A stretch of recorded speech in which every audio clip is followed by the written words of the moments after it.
एक समय की बात है। हरे भरे खेतों और ऊंचे पेड़ों से घिरे एक शांत छोटे से गांव में गौरी नाम की एक बूढ़ी औरत रहती थी। लोग उन्हें प्यार से अम्मा बुलाते थे। उनके बाल बर्फ की तरह सफेद थे। उनकी त्वचा मुलायम कागज की तरह झुर्रीदार थी, लेकिन उनकी आंखें बहुत उज्जवल और दया से भरी थी। गांव में हर कोई उनसे प्यार करता था, क्योंकि जीवन चाहे जैसी भी परिस्थिति सामने लाए, वे हमेशा मुस्कुराती रहती थी। अम्मा एक बड़े बरगद के पेड़ के पास एक छोटे से कच्चे घर में अकेली रहती थी।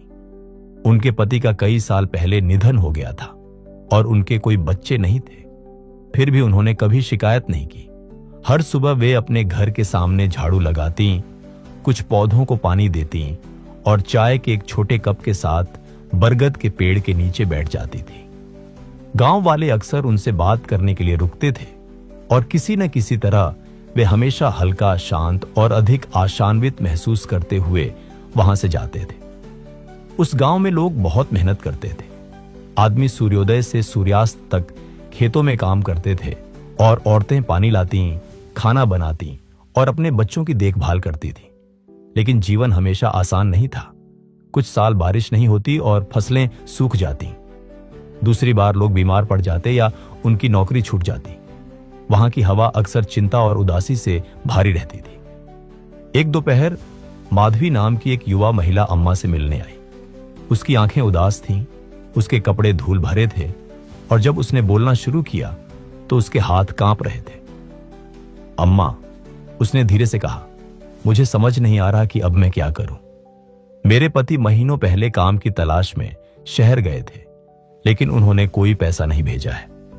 मेरे बच्चे भूख से रोते हैं और मुझे नहीं पता कि मैं कब तक ऐसे ही चल पाऊंगी।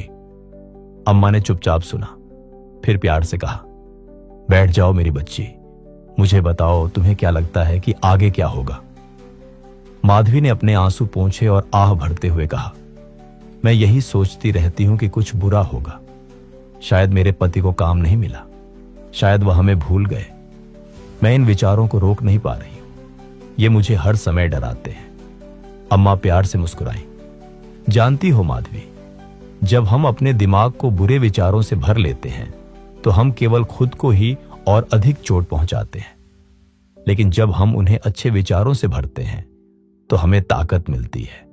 और कभी कभी जब हम आशान्वित रहते हैं तो अच्छी चीजें अपना रास्ता खोजते हुए हम तक पहुंच ही जाती हैं। माधवी ने त्योरियां चढ़ाते हुए पूछा, लेकिन अम्मा, जब मेरे आसपास सब कुछ बुरा लग रहा हो तो मैं अच्छे विचार कैसे सोच सकती हूं? बूढ़ी औरत ने उसे प्यार भरी आंखों से देखा और कहा, मैं तुम्हें एक छोटी सी कहानी सुनाती हूं। एक बार एक गरीब आदमी था जिसने अपना सब कुछ खो दिया था, अपना परिवार, अपना पैसा, अपना घर। एक दिन वह एक नदी के पास बैठा और रोने लगा। एक बूढ़ी औरत वहां आई और उसने पूछा, मेरे बेटे, तुम क्यों रो रहे हो? आदमी ने कहा, क्योंकि मेरे पास कुछ नहीं बचा है। जब मेरा जीवन खाली है तो मैं खुश कैसे रह सकता हूं? औरत ने प्यार से मुस्कुराते हुए कहा, अपने चारों ओर देखो। तुम्हारे पास नदी है जो तुम्हारे लिए धीरे से गाती है। तुम्हारे पास पेड़ हैं जो तुम्हें छाया देते हैं। तुम्हारे पास आसमान है जो तुम्हें रोशनी देता है। तुम्हारे पास तुम्हारी सांसें हैं, तुम्हारे हाथ हैं, तुम्हारा दिल है। तुम अभी भी जिंदा हो मेरे बेटे। इसका मतलब है कि तुम्हारे पास अभी भी कुछ ऐसा है जिसके लिए तुम्हें धन्यवाद देना चाहिए। उस आदमी ने ऊपर देखा। पहली बार उसने कोमल हवा को महसूस किया, पानी की आवाज सुनी और अपने चेहरे पर सूरज की रोशनी की गर्माहट महसूस की। उसके आंसू रुक गए। वह मुस्कुराया। उस दिन से उसने छोटी छोटी चीजों के लिए जीवन को धन्यवाद देना शुरू कर दिया। धीरे धीरे उसकी उदासी दूर हो गई और उसका जीवन बदलना शुरू हो गया। इसलिए नहीं कि सब कुछ एकदम सही हो गया था, बल्कि इसलिए क्योंकि उसने वह देखना सीख लिया था जो पहले से ही अच्छा था। अम्मा रुकी और माधवी की तरफ देखा। देखा मेरी प्यारी बच्ची, उस आदमी का जीवन जादू से नहीं बदला। वह इसलिए बदला क्योंकि उसकी सोच बदल गई थी। जब हमारे विचार हल्के हो जाते हैं तो हमारे रास्ते पर चलना आसान हो जाता है। माधवी ने फिर से अपने आंसू पोंछे। क्या आपको सच में विश्वास है कि अच्छे विचार सोचने से मेरी जिंदगी बदल सकती है? अम्मा ने मुस्कुराते हुए कहा, हाँ मेरी बच्ची, यदि तुम हर सुबह उठती हो और खुद से कहती हो आज का दिन एक अच्छा दिन होगा, तो तुम्हारे दिल को साहस मिलेगा। जो भी सामने आएगा तुम उसका सामना करने के लिए खुद को मजबूत पाओगी। लेकिन यदि तुम यह सोचती रहोगी कि क्या क्या गलत हो सकता है, तो दिन शुरू होने से पहले ही तुम्हारा डर तुम्हारी ताकत चुरा लेगा। माधवी ने धीरे धीरे सिर हिलाया। उसका चेहरा अब थोड़ा शांत था। मैं कोशिश करूंगी अम्मा, मैं अच्छे विचार सोचने की कोशिश करूंगी। बस तुम्हें शुरुआत करने के लिए इतना ही चाहिए, अम्मा ने कहा। जब तुम अपनी सोच बदलती हो तो तुम अपनी दुनिया बदल देती हो।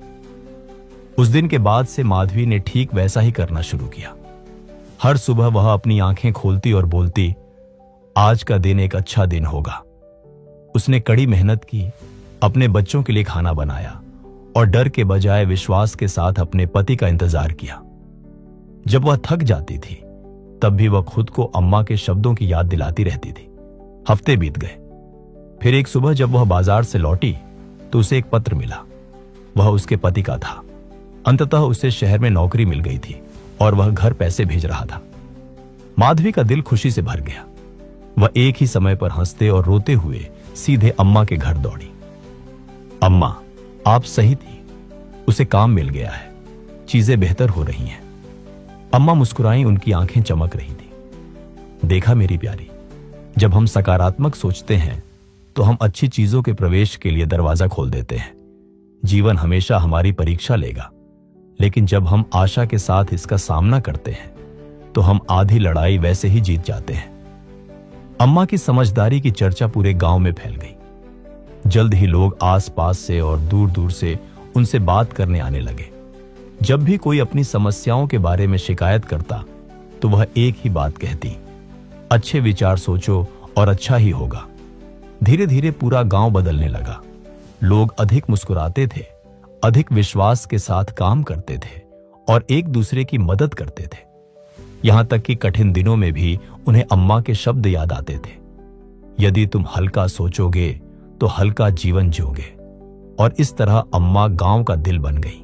दोस्तों, इस कहानी से हमें यह सीख मिलती है कि जीवन की परिस्थितियां हमेशा हमारे नियंत्रण में नहीं होती, लेकिन हमारी सोच जरूर हमारे हाथ में होती है। जब हम हर हाल में सकारात्मक सोच रखते हैं, छोटी छोटी चीजों के लिए आभार व्यक्त करते हैं और डर की जगह विश्वास को चुनते हैं, तब धीरे धीरे हमारी पूरी जिंदगी बदलने लगती है। अंत में याद रखिए, जैसी आपकी सोच होगी वैसा ही आपका जीवन बन जाएगा। इसलिए हमेशा अच्छा सोचें, क्योंकि अच्छा सोच ही अच्छे जीवन की शुरुआत है। अगर आपको यह कहानी पसंद आई हो तो इसे लाइक करें, अपने दोस्तों और परिवार के साथ शेयर करें और ऐसी ही प्रेरणादायक कहानियां सुनने के लिए हमारे चैनल को सब्सक्राइब करना ना भूलें। धन्यवाद।